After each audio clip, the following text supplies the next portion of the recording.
Hey folks, welcome back. Well, we are replacing this engine, the 6.7 Powerstroke out of a 2015 F350, and this engine is seized up. I cannot rotate this engine around anymore. I've got this pretty good sized bar, can't get a hold of it. We've got this is going to be, how would you, get the torque converter bolts off, because I've got one nut right there. I've got one off of there. That was just because that was in that position right there. That's the only window that you have, because these don't have an inspection plate or anything like that to remove. So essentially what we're going to have to do, and I don't see any other way of actually doing this, is I'm going to get my floor transmission jack. I call it my floor one because I've got this tall one here, but that guy over there, and we're going to put it underneath the here, and we're going to pull this transmission out just as if you would with, like, say, the cab down and all that. So these are actually really easy transmissions to remove out of these vehicles and stuff. This one especially, we don't have it's not a 4x4, so we don't have any of that stuff to contend with. So really what we need to do is we're going to need to just unbolt the drive shaft here, get that transmission jack underneath of there. We're going to have some bolts underneath of here for the mount, and then we're going to have some bolts. I think we're going to have some underneath of here, some nuts there. Got these nuts here, and then we'll remove this cross member, and then I'm gonna remove these cooling lines off of here. This is gonna stay because I don't see it being an issue. If not, then remove this bolt out of here and then just pop it out. And then we've got various bolts here. Apparently there's one missing. I don't know where that one went or anything like that. This one went in to the starter. It went in this direction, and then two other bolts from this direction to get the starter removed. But yeah, you will have to at least get that bolt out of there. Then like this is going to come off of here, and then we can pop these out of these little clips here, or, well, we're just going to go ahead and just pull out. We've got to pull that bolt off anyways and take that whole bracket and just move these. We might have to take these fuel lines off here and off there and just get them out of the way. But typically, if pulling the transmission, you wouldn't have to get these out of the way. You would just have to get obviously you got a bolt here for the bracket and a bolt here for the bracket, but there are also bolts that need to hold the transmission on, and they're all around here, so you can see those really easy. And that's it. And then we're just going to move the transmission back, and the torque converter is going to stay bolted to the flex plate. It's going to leak some oil and all that kind of stuff. It's not the favorite way to have to do this, but I cannot get this engine to rotate around. These bolts up here aren't strong enough. Maybe if I were able to get a hold of this or something, I could do it. But we're talking about, I think there's six nuts to get off for the torque converter, and I've gotten one. And then I've been working on this, trying to get this thing rotated around for quite a while, and I can't even get that. So to get 5 more to almost completely rotate this engine around, it's just not working. So we're just going to have to do that. Removing the transmission in this particular case, because I'm limited in space in front here, so I'm going to have to come in through the side here with my engine hoist. And so probably having the transmission back and out of the way is actually going to make it a lot easier for me to get this engine set in place here, get the mounts all tightened up, and then move the, obviously reinstall the torque converter back to how it's supposed to go, and then and then when we get the new engine in here, remove there. Towards the end of the video, I'll show you a long block that you can get from Ford and what it comes with and how it comes. That way you just, so you have an idea if you're ever gonna source that as a place to get one. Show you what comes on it, what doesn't, this, that, and the other. So anyways, let's get started. Okay, so a couple things we're gonna do first here. We're going to remove this 10mm nut. That's going to allow us to get these transmission cooling lines off.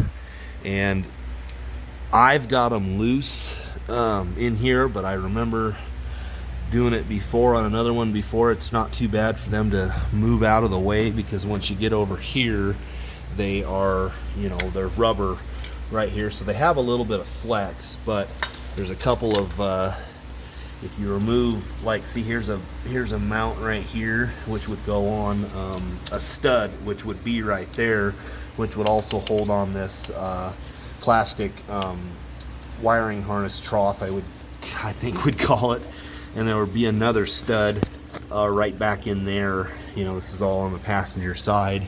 Stuff that can be gotten to, even though this, if you're doing this particular deal with the cab on, and we'll talk about that later. Can you do this job of replacing this engine without lifting the cab? And well, the answer is yes. I think you can, if you don't have the access to a lift to get this cab up off of here. But anyways, that's what we're going to do. The next thing we're going to do here is we got the transmission wiring harness here. So what you do is just grab this, and it's just a quarter turn, pull it out just like that, and then it's going to have these little tabs here. This one didn't work good, so it's got a zip tie on it or something, but anyways, and then like I said, we've got these here which look like 18s, and then we got 2 bolts on the bottom of there. And then that'll get this cross member out, because now we've got, like I said, got the jack in here, putting pressure up on it, strapped in, and then we'll get these 2 bolts removed here and get these fuel lines out of the way, and I'll update you when we get that. All right, so there is the cross member removed. Remember, these came, and these are what on the back side of them. They kind of slip through, if I can get my fingers in here, but they would slip through these holes like that. Before you start lowering or loosening more, get these loosened up here first and push these back, get them out of there, because the cross member needs to come straight down, and these will prevent it from doing that. So anyways, there's that. So now what we need to do is get the drive line off, and we're not going to do anything beyond here, I don't think. We should have enough clearance if we just kind of pull this thing up this way, or might have to ratchet strap it or something to the frame. I don't know how that's going to work, but we need a 12mm. It's got to be a 12-point socket to get these 4 bolts off of there. All right, that's what I did there. Remove those bolts. Got this thing just bungeed, up here as far as it'll go, but it should be plumb out of the way. So now the next step is we got to get all of these, excuse me, these transmission bolts out of here, and we're ready to pull this thing back. Like I said, there's hardly anything to it, really, especially when you get into the 2-wheel drives. 4-wheel drives are going to have a lot more, but not too much more. Matter of fact, if this was a 4x4, I would just undo the front drive shaft and then all of the wiring, but I would usually leave the transfer case mounted up to the back of the transmission. I just strap it on the jack and position the jack a little bit different. but usually that works out pretty well. But so anyways, we'll hopefully now the next step would be just pull this thing back out. Like I said, it's going to leak some oil, but the torque converter should be in there, and I don't remember how much space there is behind. I know we can get the bottom ones probably, but we might be able to have some more leverage to actually get this engine to maybe turn over a little bit. I don't know. We're just gonna have to see when we get there. This is just, you know, getting us a lot better access without the bell housing being in the way, because all we have is this access here right now, and I can't do nothing with that. So let's keep on going. All right, folks, that was actually really easy. This thing, you know, it came right out, and with no fuss. Engine kind of did sag down a little bit, so you know, it's not dangerous of falling or anything like that where you need to support it, but just keep that in mind. But it pulled it out. The nice thing is, though, is the space in between here. Here is one of the bolts here, so can't get a ratchet in there, but I can definitely get a wrench to break it loose, and then just get a like a gear wrench or something, and we can get all of these, and including the ones on the bottom. They're going to be a little bit harder, but let me get a better light. You know, like that nut right in between those two balancing weights is going to be a little challenging, and it's on the bottom, but it's damn sure doable. Then as soon as we, you know, get the bolts loose in here, we'll just install the torque converter right back into its home and where it's supposed to be. It should be fine. Not the preferred method to way to do this, but it's the only way that I could see to do it, with only having, like I said, this limited access right here, and I could not get the leverage, and this just wasn't moving. This engine is just plumb seized up. I don't know, spun a bearing, did whatever. I have no idea what happened with this engine, but we know it's seized because, you know, there's no glow plugs in it, and so we know it's not like hydrolocked or anything, but it's actually seized. So anyways, you know, get you a bucket to collect. A lot of oil came out of here and everything like that, so, you know, and then when you put it together, you're obviously gonna have to refill the coolant and everything like that. So let's go ahead and I'll get these bolts off of here, and I'll let you know how that goes. One other thing I didn't mention before, I removed these fuel lines from up here. You know, one was mounted here and one was here, and then they just, with this bracket, you know, unbolted and stuff, they just it's pretty flexible, and it just rolled out enough to be just fine. You know, but yeah, keep on going. Let's get that torque converter off that flex plate. Okay, so we got them all loose here. You can see this thing is ready to come off. I left the two top ones partially threaded on just to catch it. Now, one thing about, you know, like in this area right here, we had a lot of room, you know, to get to the point where I can just get it off with my finger.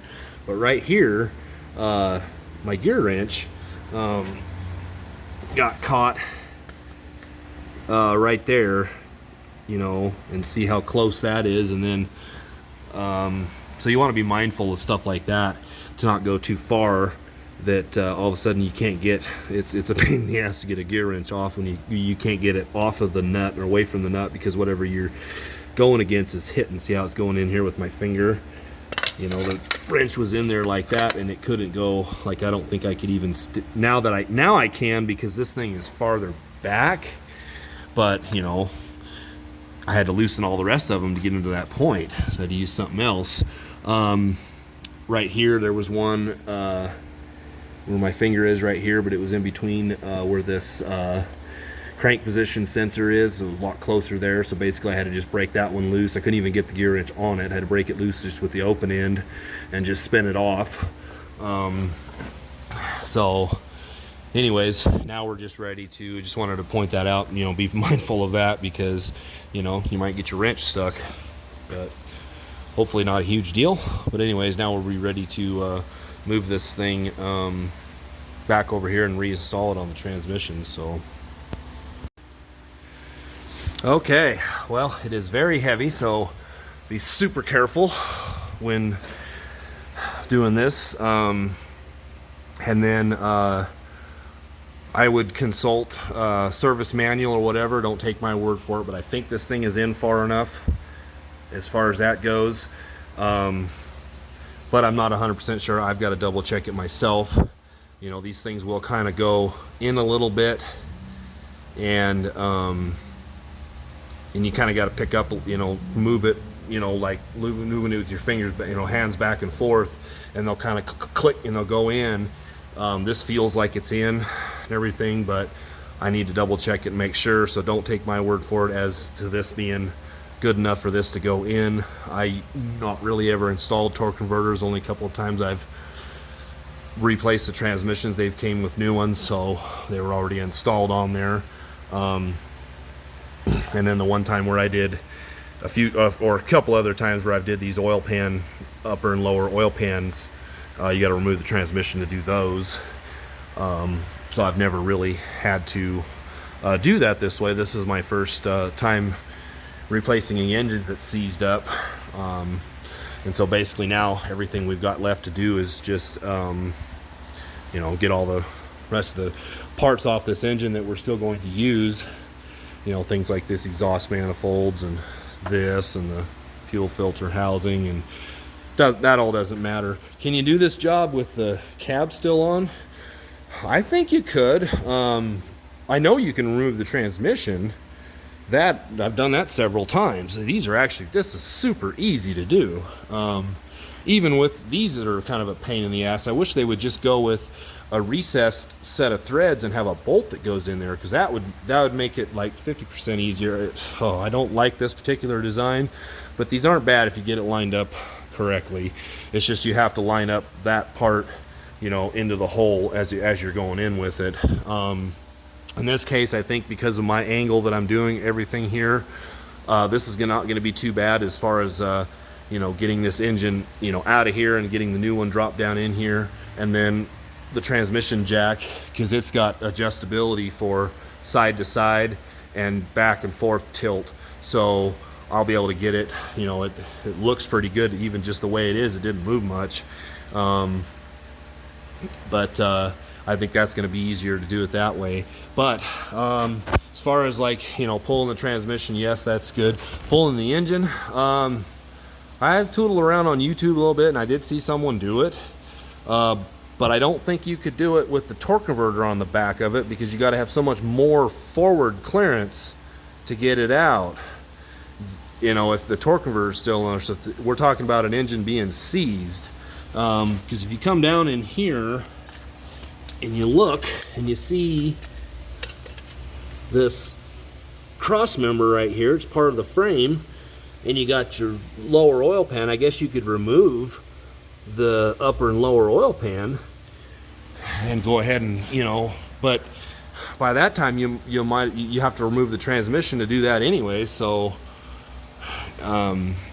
you know, to get the clearance, but then so that, you know, if you still got the cab on, probably need to remove the turbo and all this stuff up here to get the clearance to get up or whatever. I just think if you're doing it with the cab on, you're definitely going to have to pull the transmission back in order to get it out. But I'm sure it could be done, you know, but it's mostly just because of the clearance, not being able to get that engine far enough forward. You know, the video I watched a guy do it when he had the whole front of the pickup, you know, he's doing it in his garage, so he didn't have access to a lift. I get you do whatever you try to do with what you have, but you know, he was able to get the engine, you know, at a pretty good decent angle up and get it out of there. But I don't think you could do that with the turbo or with the torque converter still attached to the back there like I had it. And so I think, you know, removing the transmission and moving it back out of the way and then getting this engine up and out of there, you could probably do it. That's about all I can think about on that, other than let's go check out this long block. Well, there it is. This, I believe, is their, I would sure that's their part number. So 2015. So basically, this is how it came to me. We've got these deals to bolt on. What we'll do is I'll unbolt these and bolt them onto the new engine, because I don't have any way, you know, other than that I was going to make some kind of a bracket to go like right here and use the turbo bolts, but I didn't think about any of that, or I was just going to do, you know, I saw these were threaded, so like, well, I guess I could have, you know, hook a chain there, but I'm just going to go ahead and use these. And then so this is basically how all the front of it comes. I added these because of a mistake I'd made before, dropping something down in there while I was doing that particular exhaust manifold job on this engine. But this is how it, just wanted to show how it comes. I wasn't sure, but you know, the oil cooler is on there, new hose right up here. That I actually just now learned, I didn't know that was there. So we've got a crank position sensor here, that's on there. Thing we're going to have to add is, you know, and remove from the old engine is the oil filter adapter. It's going to have to go on there. You know, here's where your engine dipstick goes down in. There's nothing that holds it in there other than the bolt that's up in here. And so, you know, in these boxes here, you know, I've got glow plugs, I got various gaskets and all that stuff. I got these are injector, this is an injector line plus reseal kit, so it's going to come with a new copper washer, should have a new rubber washer, and a new torque down, or you know, bolt, hold down bolt there. We got some other exhaust gaskets and everything there. So yeah, you know, there's a better view of the oil pan and stuff, and it is on. Boy, that feels like a gasket. Pretty sure it's just silicone. I thought these newer ones didn't have. That's silicone for sure. That one feels like a gasket, but that just could be what it looks like. We even have all of our studs here. We've got a, I think that's a cam position sensor, but I'm not 100% sure. But anyways, it's in there. So, comes with a lot of stuff. I like the fact that it comes with these studs here. So, because usually these are what break on these, or this, that, and the other. The nuts are usually always reusable, or just get some other nuts. But you know, it's pretty satisfied with you know how it comes. Here's your spot for your lower radiator hose to snap into place there. Another coolant hose there. You know, and then the rest of your accessories just bolt on the front of the engine here. Your high pressure fuel pump goes there, and then you know, this is the part of the what I would consider kind of the lower intake manifolds, but they're also the valve covers. So, and then your exhaust manifolds right in here. So it's kind of a goofy design for what traditional V8s are. But yeah, all in all, these things don't come apart too bad, and they're not bad to work on. So anyways, hopefully that this helped you out some, and you know, if you have to remove and get an engine out that's seized in one of these 6.7 Powerstrokes, this is how I did it. Feel free to jump in, and you know, if there's anything that could be done different or whatever like that, make a comment, tell the folks everything like that. You know, it's something that might even be easier to do than I did, but I mean, this whole deal from start to finish, even including filming, took me about an hour. So, you know, All right, well, like I said, hope that helped you out, and thanks for watching.